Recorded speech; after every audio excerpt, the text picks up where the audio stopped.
Bismillahirrahmanirrahim. Rabbi syrah li sadri wa yassir li amri wahlul 'uqdatam min lisani yafqahu qawli. Alhamdulillahirabbil alamin. Wassalatu wassalamu ala asyrafil anbiya'i wal mursalin wa ala alihi wa sahbihi ajma'in. Waalaikumsalam warahmatullahi. Puan Cik Nur Najwa. Cik Nur Najwa tengah di office ke? Tengah kerja ke? Ke cuti hari ni? Dapat join live kita pagi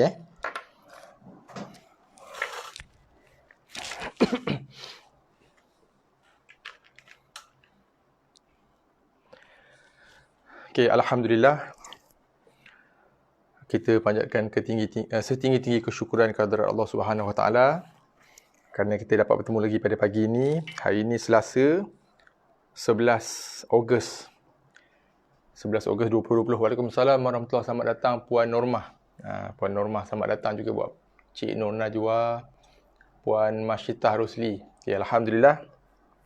Hari ini hari pertama lah kita memulakan sesi jadual yang baru sebelah pagi. Waalaikumsalam. Selamat datang Cik Kamarul Zaman. So Alhamdulillah hari ini hari ini dan juga minggu ni insya-Allah kita trial, percubaan jadual baru 9 pagi kita live. InsyaAllah kalau kita doakan mudah-mudahan tiada sebarang halangan dan juga masalah supaya kita boleh teruskan dengan waktu yang sama insyaAllah. Sebab dah banyak kali kita bertukar jadual kan. So sama-samalah kita berdoa supaya tak ada apa-apa halangan dan masalah lagi insyaAllah. Supaya kita boleh stick, kita boleh teruskan, boleh kekalkan dengan jadual yang sama insyaAllah. Okay, Alhamdulillah.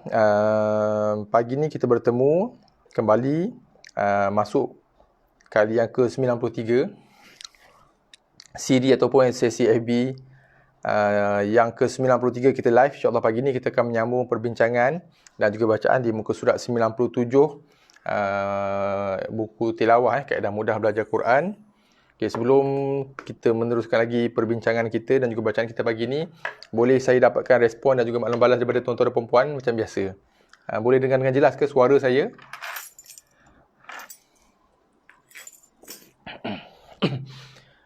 Boleh saya dapatkan maklum balas, respon, feedback daripada tuan-tuan dan puan-puan, muslimin muslimat sekalian? Adakah suara saya kedengaran dengan jelas pagi ni?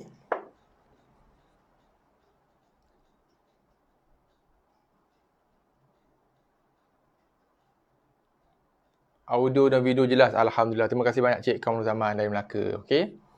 So saya, kalau Cik Kamarul Zaman, sahabat kita dari Melaka boleh dengar dengan jelas, saya andaikan kita assume Cik Najwa pun sama jelas. Okey, Alhamdulillah. Terima kasih banyak Cik Najwa, Cik Kamarul Zaman. Okay, so saya andaikan sahabat-sahabat yang lain pun samalah Okey, kalau Melaka jelas, saya rasa tempat lain pun insya-Allah tak ada masalah Okey, Alhamdulillah. So pagi ni kita akan menyambung perbincangan kita dan juga bacaan kita di muka surat 97. Buku tilawah kaedah mudah belajar Quran ni. Okey, kalau semalam ataupun malam tadi kita dah pun sama-sama membincangkan dan juga kita dah sama-sama membaca kaedah bacaan bagi hukum iltiqa' sakinan. Bagaimana kita nak membaca apabila berlakunya hukum pertemuan bagaimana kita nak membaca apabila berlakunya pertemuan dua huruf sukun.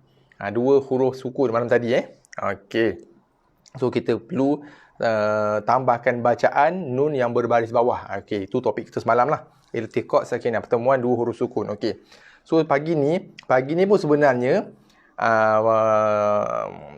perbincangan ataupun topik kita pagi ni juga berkaitan dengan dua huruf sukun juga, pertemuan dua huruf sukun. Iltiqa' sakinan juga sebenarnya.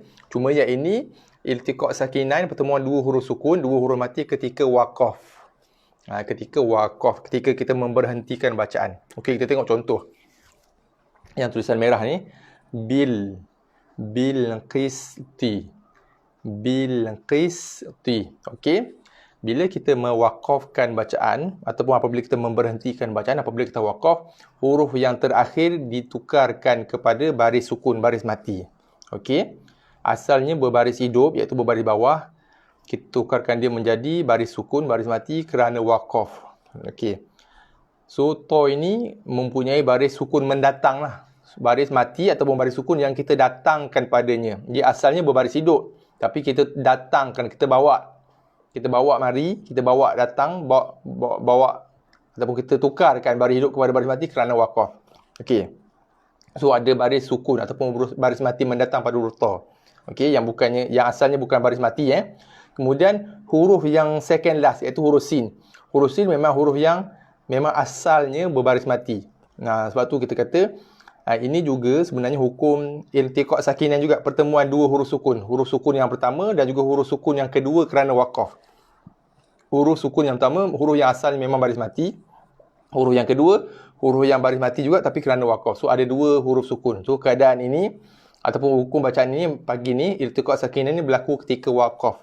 So apabila kita wakaf, kita pernah bincangkan topik ni terdahulu masa kita membaca buku Iqra' 6 dulu. So apa yang kita perlu buat? Kita perlulah melafazkan, menyebut, membaca dan membunyikan huruf mati yang pertama terlebih dahulu dari segi makhraj dan juga sifatnya. Kemudian dah selesai tugasan kita menyebut dan melafazkan huruf sin. Okay, dua perkara yang kita perlu jaga. Pastikan hurufnya keluar daripada makhraj yang betul berserta dengan sifatnya. Barulah kita selesaikan tugas kita untuk melafazkan huruf to dari makhraj dan juga sifatnya yang betul. Waalaikumsalam. Selamat datang Cik Muhammad Yusof.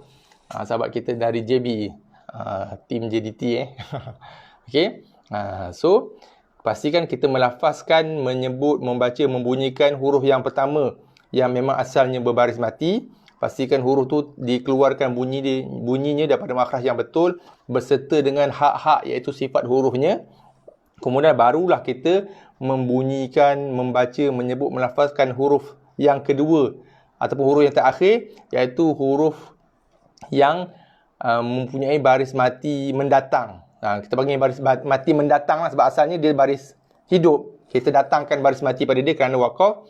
So bila kita dah selesai tugasan menyebut huruf mati yang pertama, barulah kita lafazkan, sebutkan, bunyikan huruf mati yang kedua. Keluar daripada makhrajnya yang betul berserta dengan hak-hak sifat hurufnya. Okey. So seperti mana dalam contoh ini, kita akan sebutkan, lafazkan huruf sin kemudian huruf ta. Bil qis. Pastikan kita selesaikan tugasan kita untuk melafazkan huruf sin. So tugasan kita adalah untuk menyebut huruf mati yang pertama, makhraj dari segi sifatnya nak jaga. Kemudian barulah selesai kita membunyikan huruf tu dari segi makhraj dan juga sifat yang betul, barulah kita bunyikan huruf mati yang kedua dari segi makhraj dan juga sifatnya. Waalaikumsalam. Selamat datang Puan Nurliza. Okey. Bil qis to. Tengok bil qisin, bil qis. Kemudian sifat dia ada desiran qis. Qis. Banyakkan bunyi desiran. Lepas tu baru kita lafazkan huruf to. To mati ada qalqalah. Bil qis to. Tak nak bil qis to. Bil qis to. Bil qis to. Makhrajnya kurang jelas. Sifatnya tak ada. Bil qis to. Selesaikan satu persatu sebutan. Macam yang guru saya pernah sebut. Walaupun ada dua huruf mati yang berturutan. Macam ni yang sebelah menyebelah. Walaupun dua huruf mati, kita jangan bungkus dia dengan sekali kain kapan. Guru saya sebut kan, mana ada orang mati, dua orang mati kita bungkus sekali, kita kapankan sekali, mesti kapan dalam bahasa asingan. So sama juga bacaan ni, nak andaikan, nak buat analogi. So walaupun dua-dua ni huruf mati, kita tak bungkus dia sekali. Selesaikan sebutan satu demi satu hurufnya. Bil qis to. Selesaikan makhraj sin dan juga sifat sin. Kemudian barulah kita selesaikan makhraj dan juga sifat to. Bil qis to. Okey, bil qis to. Okey, seterusnya kita ke contoh yang berikutnya. Fa in istata'at. Ta to ain memang original mati. Ta huruf yang kita datangkan baris mati pada dia sebab wakaf. Ta to ain mati. Ta to. Bunyi ta macam mana bila berbaris mati, bila berbaris sukun, dia ada sedikit hembusan nafas. Kita tekankan hujung lidah Hujung lidah kita tekan pada belakang gigi, itu makhraj ta. Lepaskan berserta dengan sedikit sangat hembusan nafas yang keluar. Boleh dengar jelas tak suara saya? Fa inis tatat. Hati-hati tato, jangan toto. Kadang-kadang terikut-ikut. Ta dah terikut tebal sebab nak sebutkan to tebal, ta dah terbawa-bawa ketebalan pada to tu. Tato. Tatot. Tatot. Keluar bunyi angin sikit je apabila kita lafazkan huruf ta tu. Selepas tekanan, kita tekan dulu hujung lidah belakang gigi, lepaskan tekanan berserta dengan keluar sedikit hembusan nafas. Itu kaedah dia. Okay, sekali lagi kita ulang Fa inistatat. Fa inistatat. Boleh seterusnya. Wala tasqil harth. Ni bunyinya macam tak apa bunyi sikit lah. Huruf tha kan. Pun ada hembusan nafas. Wala tasqil harth. Okey, saya dekatkan sikit lambat takut tak dengar Okey. Wala tasqil harth. Okey, ingat kita pernah bincang ro ni kita baca dengan tafkhim tebal. Harth. Tha ada bunyi hembusan nafas saja yang keluar. Harth. Boleh dengar Wala tasqil harth. Okey, seterusnya. Wa awfu bil ahd. Ni jelas sebab dal tu qalqalah bunyi lantunan qalqalah. Bil ahd. Wa awfu bil ahd. Seterusnya falidzalika fad'a. Bunyi ain fad'a. Bunyi ain mati sikit dia. Macam bunyi apa cakap macam bunyi spring sikit Falidzalika fad'a. Okey. Ada sedikit bunyi Ashabas sabt. Ba mati qalqalah betul ada hembusan nafas sikit keluar. Sabt. Okey. Walaupun nampak simple, walaupun ada setengah huruf yang bunyinya macam tak berapa jelas kedengaran, contoh macam huruf ta tu, tapi kita wajib membunyikan dia. Sesuai dengan makhraj dan juga sifatnya. Tak boleh kita baca ashabas sab. Tak boleh sebab kita seolah-olah sudah menggugurkan, kita dah buang, kita dah delete huruf ta tu. Sedangkan ta itu wujud pada tulisan dan juga wujud pada bacaan. Ashabas sabt. Okey, seterusnya. Fa'akalahu dhi'b. Hamzah mati, dhi'b. Qalqalahkan ujung ba mati Fa'akalahu dhi'b. Okey, seterusnya. Qala kam labith. Waalaikumsalam warahmatullahi. Selamat datang Puan Rohaida. Terlewat join tak apa. Baru je mula pun, baru 10 minit lebih kurang Tak apa, nanti untuk yang minit-minit yang Puan terlepas tu boleh tonton balik rakaman. Lepas ni boleh tengok balik rakaman tu insyaAllah. Okey. Sebab pagi ni pun kita punya topik ni macam bukan macam lah. Iltiqaq sakinan juga. Macam semalam iltiqaq sakinan, pertemuan dua huruf sukun. Yang pagi ni pun sebenarnya adalah topik pertemuan dua huruf sukun juga. Cuma bezanya yang ini ketika waqaf. Pertemuan dua huruf sukun ketika waqaf. Waalaikumsalam warahmatullahi Puan Asnah. Pagi ni dapat join sekejap je. Tak apa, setakat mana yang sempat kalau tak lebih. Kalau yang mana yang tak sempat, itu boleh tengok rakaman. Puan Asnah bertugas pagi ni kan. Okey, tak apa pun alhamdulillah dapat join sikit Okey. Okey, sekali lagi. Qala kam labith. Sikit aja Seterusnya hatta matla'il fajr. Fajr. Kita settlekan bunyi jim fajr dengan sifatnya qalqalah fajr. Lepas tu barulah kita bunyikan ra, makhraj dan juga sifatnya. Yang ini kebiasaan dua bentuk kesalahan yang biasa berlaku lah. Fajr, ra tak ada bunyi langsung pun salah. Ataupun ramai yang membacanya mencantumkan makhraj jim dan ra. Fajr. Hatta matla'il fajr. Fajr. Jim dan ra dicantumkan menjadi satu makhraj, satu bunyi. Itu pun kaedah bacaan yang salah. Kalau ibaratnya, kalau kita baca fajr, itu yang guru saya kata, bungkus ataupun ungkapankan orang mati sekali dalam satu ungkapan macam tu. So jim dengan ra, dua-dua huruf mati, kita bungkus sekali, cantumkan sekali, ikat tepi, baca sekali, kan. So tak boleh. Selesaikan satu persatu. Kalau kita masih ingat lagi, saya pernah sebut, kita kaedah membaca Al-Quran, membaca huruf demi huruf. Harfun bi harfin, huruf demi huruf. Sebab setiap huruf ada makhrajnya yang tersendiri, ada sifat yang tersendiri. So kita kena selesaikan makhraj dan juga sifat huruf. Yang pertama, barulah kita boleh sebut, bunyikan makhraj huruf yang kedua berserta dengan sifatnya. Tak boleh cantumkan dua makhraj jadi satu makhraj, tak boleh. Fajr, kita dah cantumkan. Fajr. Okey? Selesaikan satu persatu makhraj dan juga sifat huruf. Hatta matla'il fajr. Boleh, Okey, seterusnya. Makhtalata bi'azm. Bunyi mim, bi'azm. Okey, yang ini pun biasa berlaku kesalahan. Ramai yang baca bi'azm, lepas tu tutup mulut tanpa ada bunyi. Bi'azm, tutup mulut. Okey, saya tunjuk sikit, Kita kata mim, bila kita kena tutup kan, bila mim mati tutup mulut. Ada yang membaca bi'az. Macam itulah ibaratnya. Bi'az. Tutup mulut tanpa ada bunyi. Silent.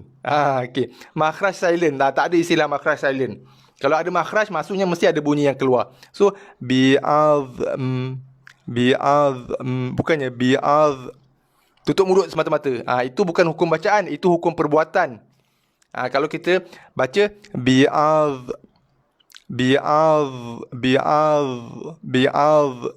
Tutup mulut tanpa ada bunyi, itu maksudnya hukum perbuatan.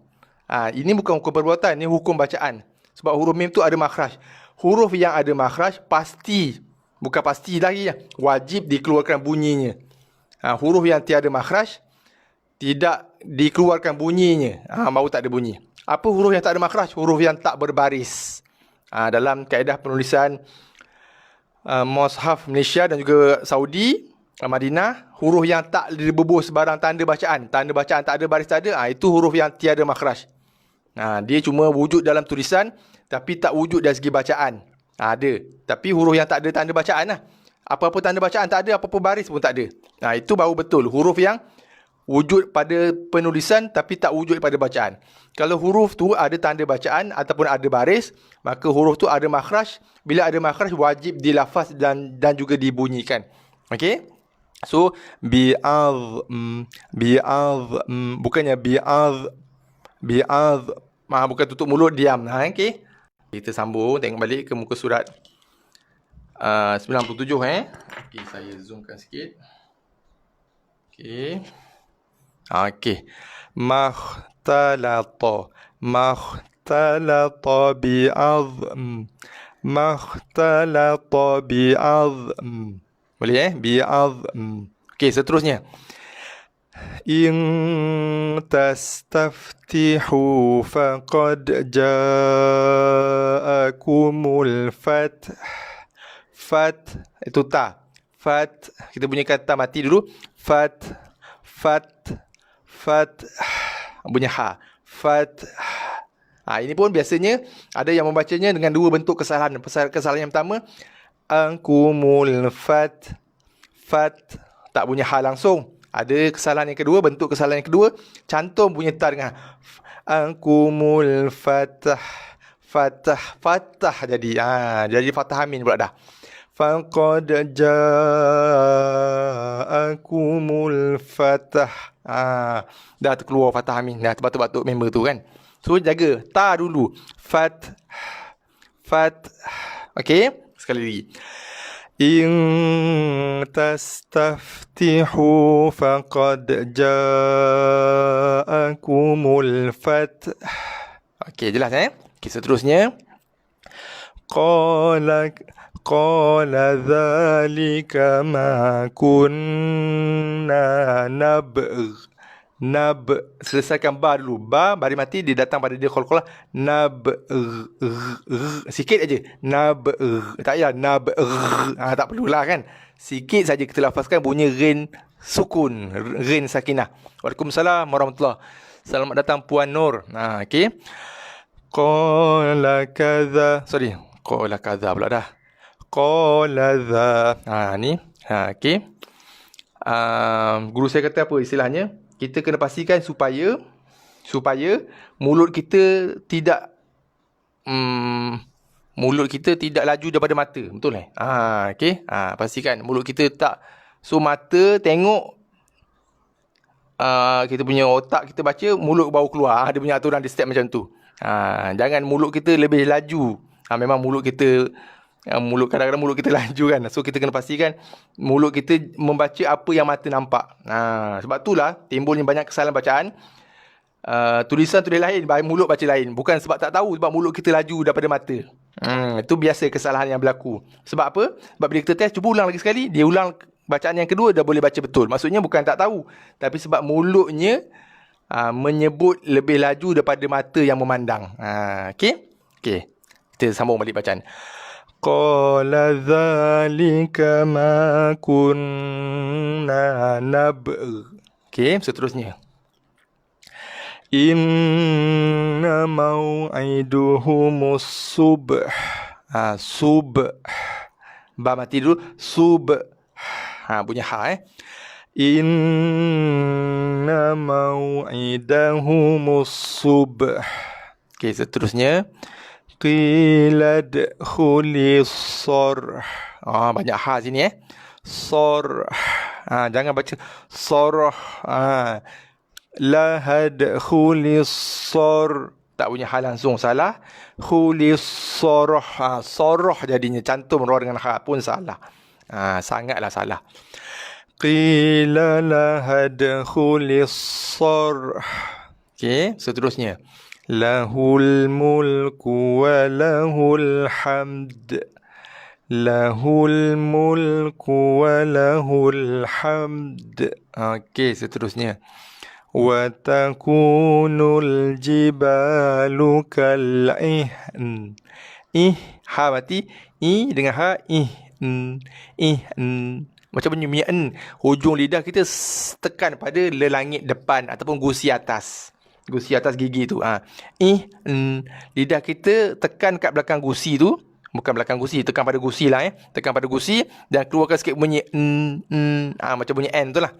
Tak boleh walaupun lidah kita naik, walaupun ada setengah kata lidah saya dah sentuh situ dah. Betul, lidah dah sentuh, hujung lidah sentuh gusi, hujung lidah sentuh langit depan, tapi tak keluarkan bunyi, maka bacaannya tetap salah. Macam yang saya sebutkan, macam bacaan mim tadilah. Okey, so pastikan keluar bunyi daripada makhraj tersebut. Barulah bacaan tu betul, sebab dia merupakan hukum bacaan, bukan hukum perbuatan. Nanti dalam Al-Quran nanti kita akan sampai satu bab, insya-Allah lagi 2 page kita akan jumpa. Ada juga dalam Quran hukum perbuatan. Macam dalam solat kan, rukun solat kita ada rukun qauli, rukun yang wajib dibaca, ada rukun fi'li, rukun yang wajib dibuat. Rukun perbuatan tanpa perlu baca. Maksudnya kita kena buat, tak baca tetap sah sebab dia adalah rukun perbuatan. Dalam Quran pun ada. Tapi kita tak panggil rukun lah. Okey, iaitu dia panggil hukum perbuatan. Maksudnya kita kena buat tanpa mengeluarkan bunyi. Special. Itu dalam bacaan Al-Gharib. Kita akan jumpa muka surat yang terakhir nanti, muka surat 100.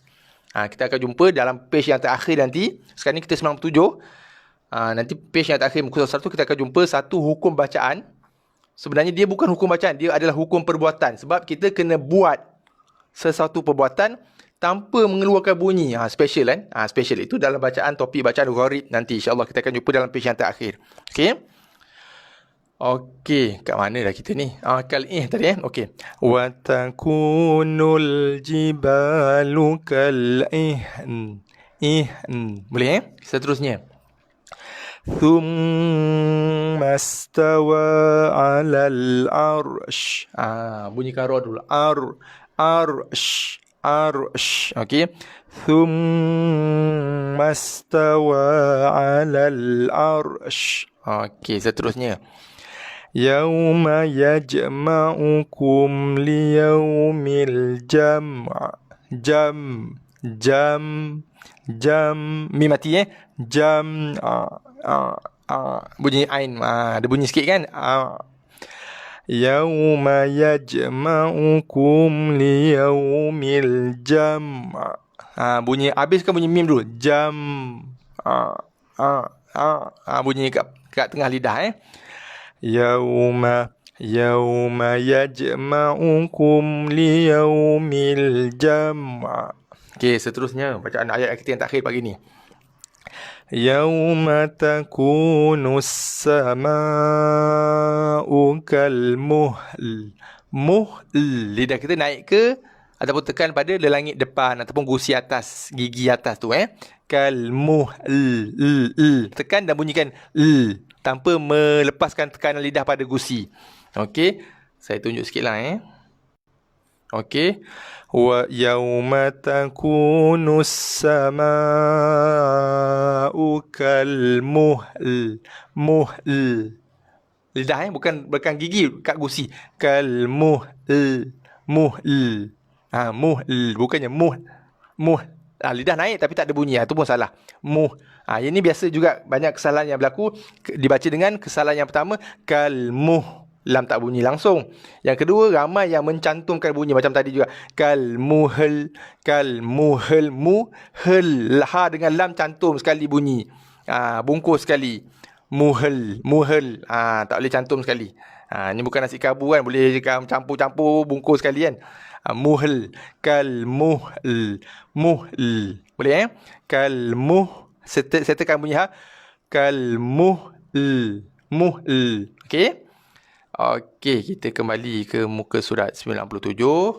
Bacaan ayat yang terakhir. Okey.